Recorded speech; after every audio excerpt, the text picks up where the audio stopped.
Buenos días. Gracias, como siempre, por vuestras respuestas a la convocatoria.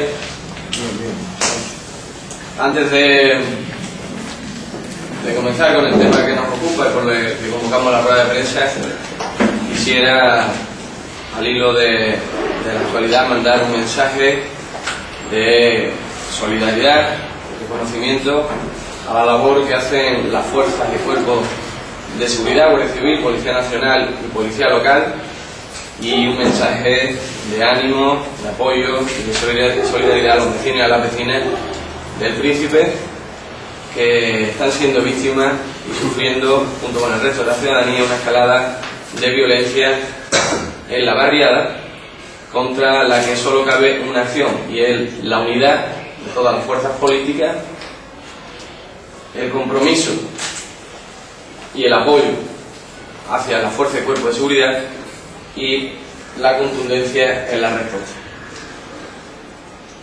Bien, empezamos con el tema que nos ocupa. Estamos contemplando cómo en las últimas horas se están produciendo y tomando muchas decisiones que afectan sobre todo al ámbito económico. Ayer vivimos como espectadores un revuelo en el gobierno de la ciudad como consecuencia de la publicación del Real Decreto y expresamente, concretamente, sobre una medida que hacía referencia a los préstamos. El Real Decreto, su contenido y cómo nos afecta, lo explicará el secretario de Economía y Empleo de la Ejecutiva Regional del PSOE de Ceuta, José María Más, que me acompaña, pero quiero decir que el gobierno ayer dio las orejas al lobo, se sintió con el agua al cuello y por eso tuvo esta serie de reuniones prácticamente toda la mañana para decidir cómo afrontaban esta situación. Nosotros esperamos que esto sirva de aviso. Sabéis que se ha hecho una modificación, una rectificación del Real Decreto que se publicó esta mañana, pero que esto sirva de aviso. Al mismo tiempo aplaudimos las medidas que el gobierno pone sobre la mesa de reducción del salario de los altos cargos, de los cargos políticos de este gobierno, igual que aplaudimos la decisión de reducir el gasto en partidas que ellos denominan prescindibles, y es el ejemplo que pone subvenciones a entidades deportivas, hasta un 40% de reducción en este tipo de subvenciones. Y en un principio, como digo, nosotros aplaudimos este tipo de decisiones, pero también advertimos que la reducción, igual que ha hecho el gobierno central, tiene que ser equitativa. Esto quiere decir que, por ejemplo, y siguiendo con el mismo caso que ponía el gobierno de la ciudad sobre las entidades deportivas, la reducción no puede ser a todos por igual. Hay que reducir más a quien más se le da e incluso mantener aquellas subvenciones en el ámbito deportivo cuando sean para deportes minoritarios y que no sean grandes cantidades. Por lo tanto, aplaudir las decisiones que se están tomando sobre la contención de gastos relativa a la reducción del salario y a prescindir de partidas que no sean necesarias. Pero, además de aplaudir, nosotros, en nuestra vocación de contribuir desde la oposición al devenir de esta ciudad, nuestra responsabilidad, la que asumimos con el gobierno, con la ciudadanía, hacemos hoy la presentación de una medida de recorte también del gasto público a través de una reestructuración y una reorganización del gobierno y de los cargos que en él existen en la actualidad. Una reducción que puede conllevar más de 700.000 euros, es decir, reducir a la mitad el gasto que en estos momentos tiene el gobierno de la ciudad. Si me lo permite la tecnología, voy a ir desglosándole la idea.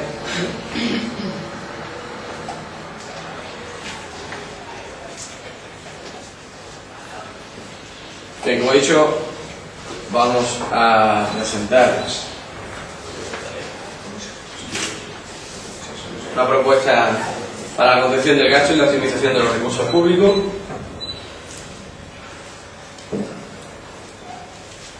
Y entramos en la línea B.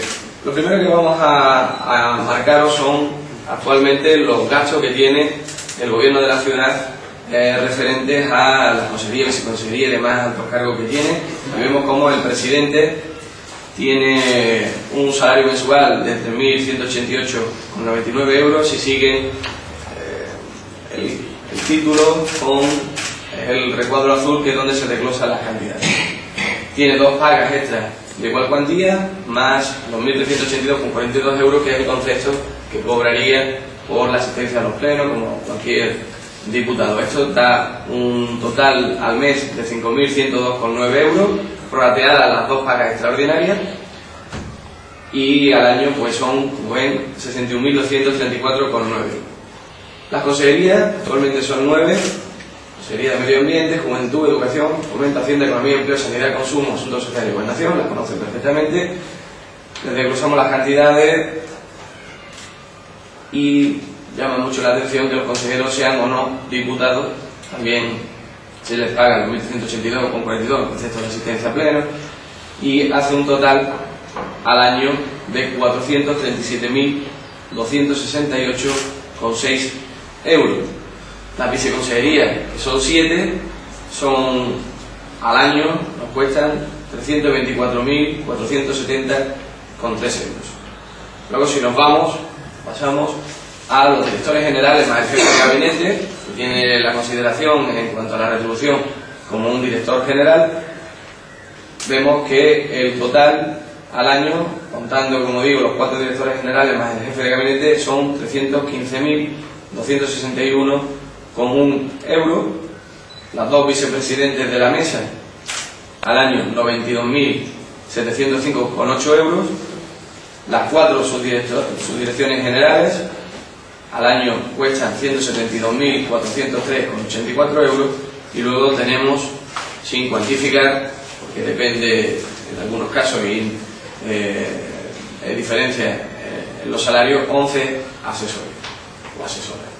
Bien, pues nosotros, ante esta realidad y incidiendo prácticamente sobre estos cargos, porque conocemos que hay directores técnicos y sobre todo en las empresas municipales, pero sobre esto podemos ya proponer una reestructuración, una optimización y una reducción de este gasto, que es la que le presento. Como digo, ahora mismo, con todo ese gasto, sumándolo al año, lo que tiene presidentes, consejeros, viceconsejeros, directores generales, subdirectores generales y los vicepresidentes de la mesa, 1.403.344 euros. Nosotros proponemos reagrupar y reducir el número de consejerías pasando de 9 a 6.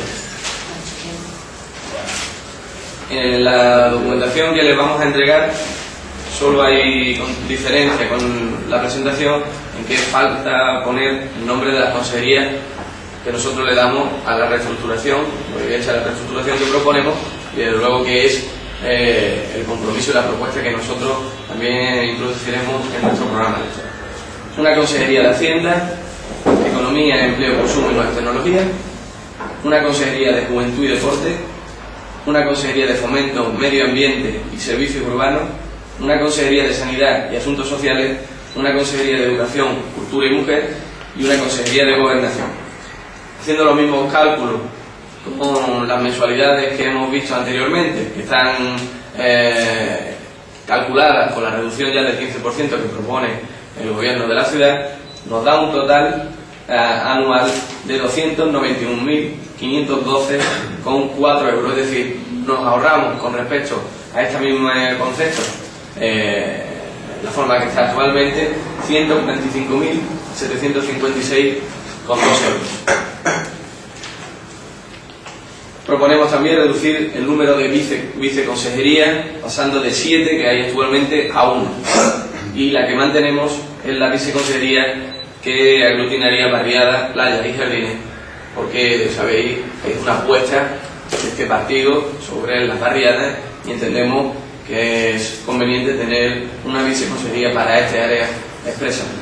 Esto hace que se reduzca en 278.117,4 euros la cantidad que ahora mismo se paga por este concepto, situándola en la anualidad de un único viceconsejero 46.352,9 euros.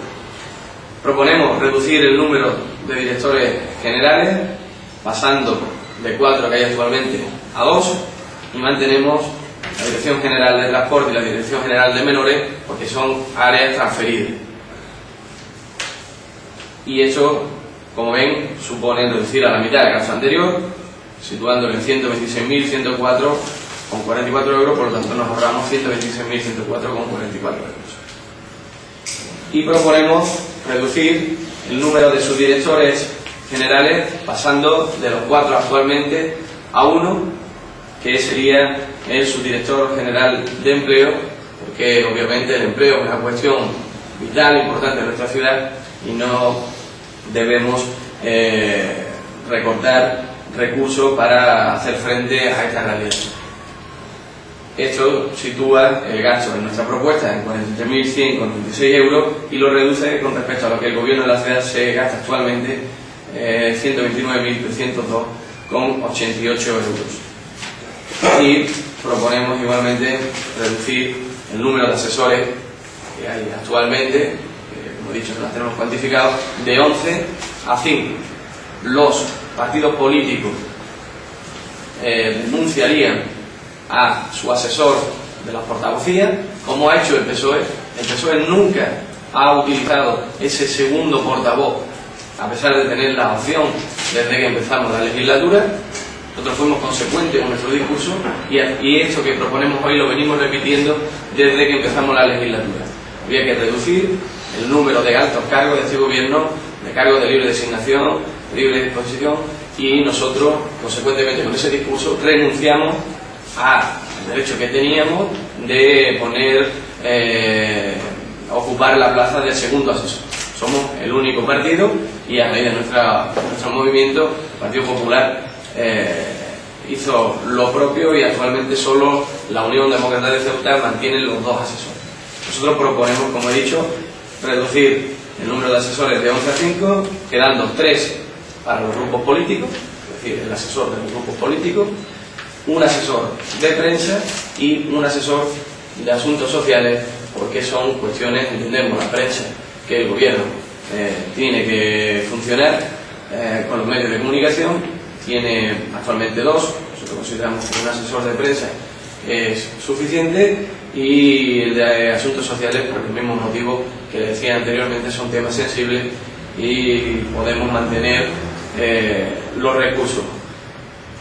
Esta propuesta, que es una propuesta concreta, una propuesta real, ajustada a un gobierno que está naturalmente sobredimensionado y por lo tanto puede funcionar perfectamente con esta organización, arroja un gasto total de 724.063,26 euros, lo que supone, lo que significa un ahorro del 51,59% del gasto actual. Es decir, reducimos a la mitad este gasto y por lo tanto liberamos gastos que podemos destinar a lo que ahora todo el mundo está diciendo que hay que hacer el esfuerzo, gasto social.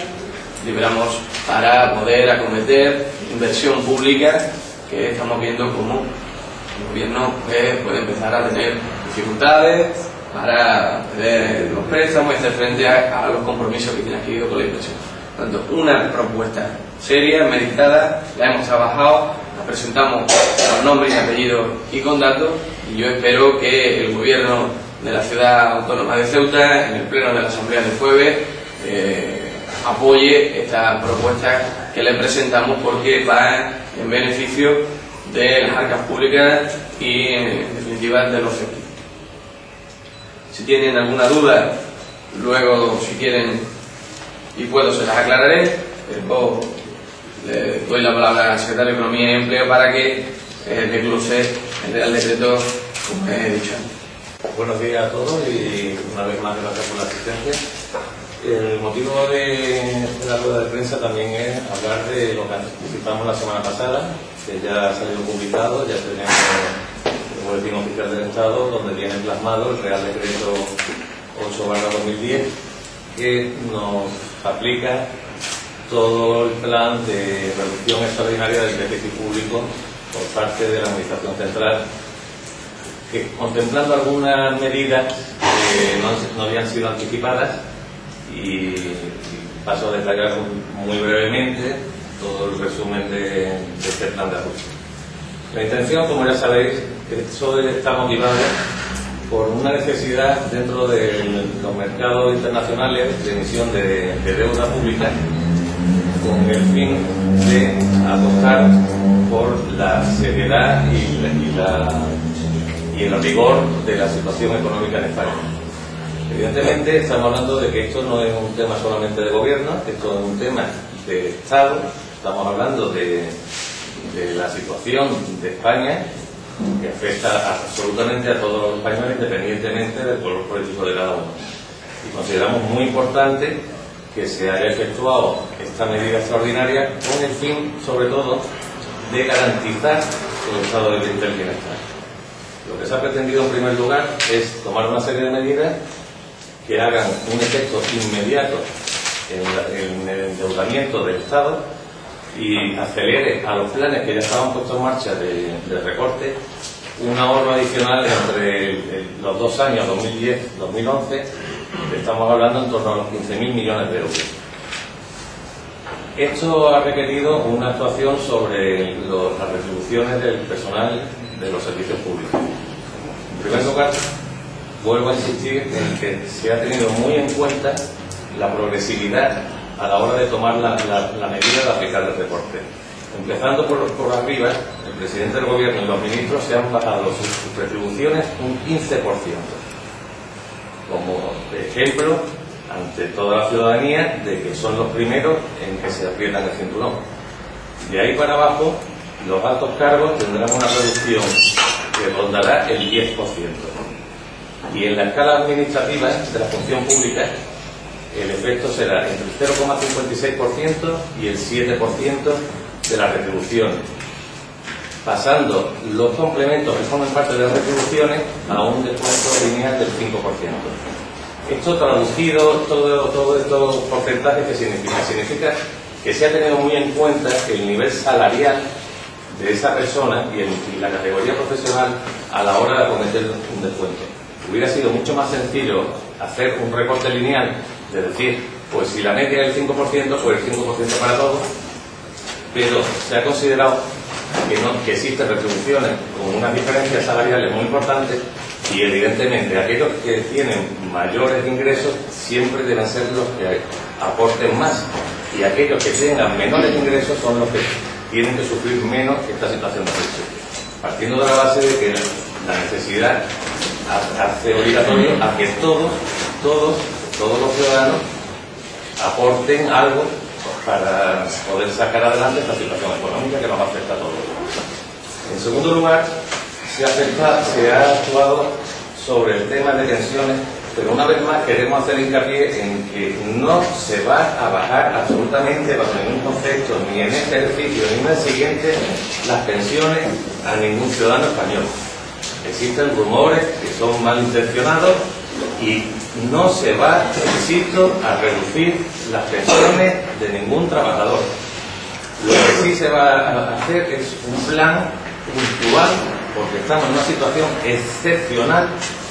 Yo aprovecho esta ocasión para recordaros que en los últimos 6 años ha habido el mayor incremento en las retribuciones, en los conceptos de pensiones y sobre todo de pensiones mínimas, incluidas pensiones de ayuda de edad, que ha habido en muchísimos años en la historia de España. Y ahora, en un momento de crisis, lo que se va a hacer es, en primer lugar, en el ejercicio 2010 sí se va a revalorizar las pensiones, por lo cual en el mes de enero del año 2011 recibirán los pensionistas una paga si existe el desvío previsto sobre la previsión de la inflación. Ahora, una vez dicho esto, lo que sí es cierto es que en el ejercicio 2011 sí permanecerán esas pensiones congeladas, o sea, no subirán. Luego, esto no va a afectar, una vez más, se ha tenido muy en cuenta la progresividad a la hora de actuar, esto no va a afectar absolutamente nada a las pensiones mínimas. Las pensiones mínimas, aquellas que cobran con complemento a mínimo, las que vienen del antiguo sistema del Solbre, o las pensiones no contributivas, sí van a tener incremento, sí van a subir. Posteriormente, dentro de estas medidas se va a actuar en la ley de dependencia. En primer lugar, se actúa en la ley de dependencia para garantizar su continuidad. O sea, no se recorta ningún tipo de derecho que venga contemplado en la ley de dependencia. La única modificación es que desde la fecha de solicitud hasta la fecha de concesión, los derechos económicos adquiridos serán una vez teniendo en cuenta la fecha de concesión. Esto, para la tranquilidad de los ciudadanos de Ceuta, podemos decir que en la ciudad de Ceuta, debido al buen funcionamiento que está teniendo esta ley de dependencia, el efecto va a ser mínimo, porque existe una celeridad entre la solicitud de la prestación y la concesión. Posteriormente, se van a tomar una serie de medidas fiscales, como son, ya habíamos comentado, la supresión de lo que se denominaba el cheque bebé de los 2.500 euros, que queda suprimido para el ejercicio 2011. También se va a suprimir la deducción por nacimiento o adopción en el impuesto sobre la renta de personas físicas.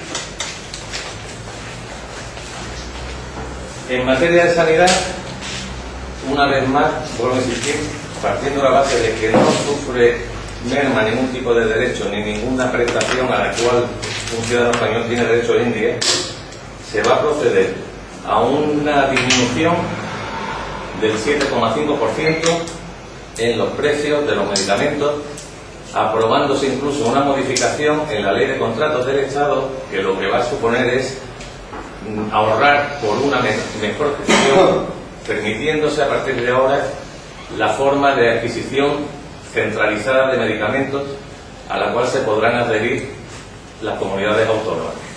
Esto evidentemente va a significar que va a haber una bajada en aquellos medicamentos que son pagados por el sistema público, que está en torno al 7,5%. También se va a actuar en la presentación de los medicamentos, haciendo obligatorio que las presentaciones de las unidades de medicamentos, de pastillas que vienen en los envases, sean ajustadas a los tratamientos, por lo cual existe una vez más un ahorro económico, pero un ahorro económico que no merma absolutamente en nada la calidad de la asistencia. Si un paciente requiere una asistencia de 5 pastillas, tendrá sus 5 pastillas, no un envase de 20 pastillas que supone un despilfarro. Esto también va a tener una modificación complementaria sobre los precios de los absorbentes y el resto de materiales sanitarios, donde estamos hablando ahí de ahorros de en torno al 20%. También se va a tomar una medida que afecta a la administración local. Esto, en los medios de comunicación hemos podido leer esta mañana una serie de comentarios y consideramos del Partido Socialista que hay que poner un poquito de claridad ante las dudas que hemos visto que se plantean. En primer lugar, le voy a resumir las medidas que afectan a la administración local. Primero, por supuesto, los funcionarios de administración local de Ceuta están afectados por este Real Decreto 8/2010, por lo cual todo aquello que he enumerado sobre la disminución en las retribuciones, tanto en los conceptos de sueldo y salario como los complementos que cobren, esta reducción, los funcionarios de la ciudad tendrán también la misma reducción en los mismos importes. Pero por otro lado, también hay una serie de medidas que es ¿qué va a pasar con este ahorro que va a tener la administración local, teniendo en cuenta que se va a reducir las retribuciones, pero en sus presupuestos está dotada la cantidad inicial sin reducción de sueldo y salario? Esto el Real Decreto lo deja muy claro. De obligado cumplimiento se deberá destinar el ahorro de de este dinero. En primer lugar, a saneamiento, en el caso de que en el cierre del ejercicio anterior hubiera habido un déficit. Es lo que llamamos algún decremento en la tesorería.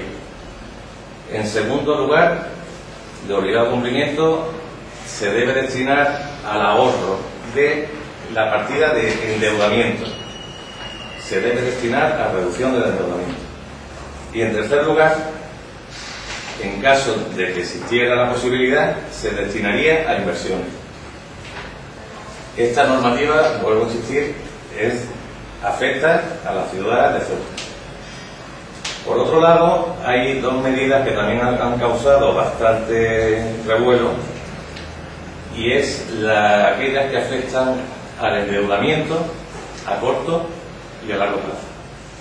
En primer lugar, aprovecho para comentaros que en el Boletín Oficial del Estado de hoy sale una corrección de errores sobre este Real Decreto que estamos hablando, que afecta a algunos puntos menores de redacción, pero en concreto en el tema de administración local hay un tema muy importante, y es que este Real Decreto entra en vigor hoy, pero el punto referido al endeudamiento a corto y largo plazo entrará en vigor el día 1 de enero del año 2011.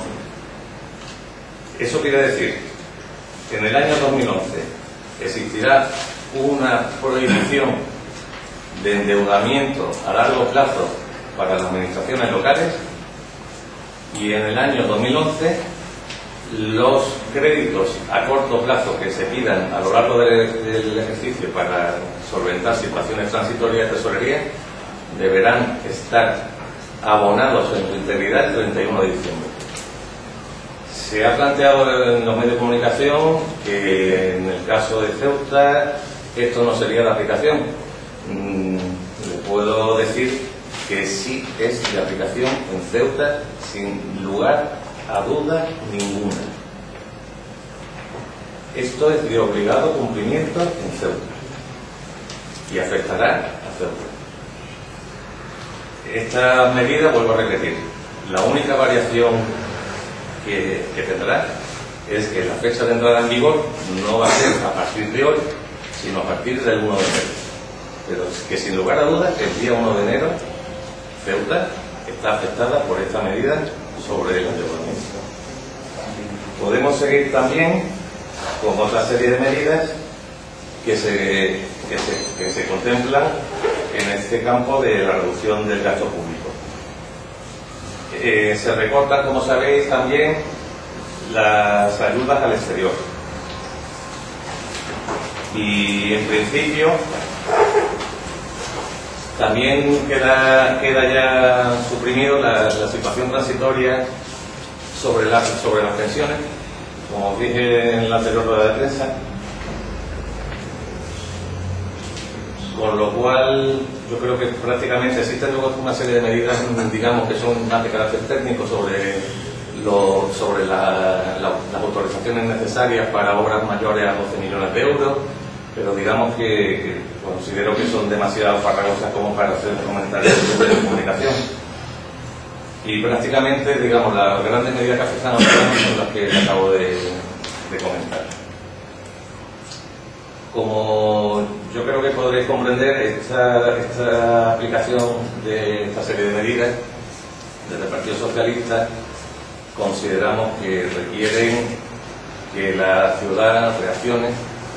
Consideramos que desde hace bastante tiempo el Partido Socialista venía alertando sobre los riesgos que supone el acometer una actuación de política económica basada en el endeudamiento, y al final pues el tiempo nos ha dado la razón, y ante esta medida considero que se debería por parte de la ciudad acometer una seria política de ahorro y de contención del gasto, en la necesidad de que no existan posibles tensiones de tesorería ante lo que puede ocurrir en el ejercicio 2011. Y por otro lado, considero que lo que nos queda de aquí al final del ejercicio no suponga una carrera de acelerar endeudamiento para prever la imposibilidad del mismo durante el 2011. Consideramos todo lo contrario, que estos meses que le quedan de ejercicio económico a Ceuta deben ser aprovechados por el gobierno local para acometer una reestructuración seria en su estructura de gastos para poder acometer el próximo ejercicio presupuestario en unas condiciones óptimas y no se dedique a agravar la actual situación.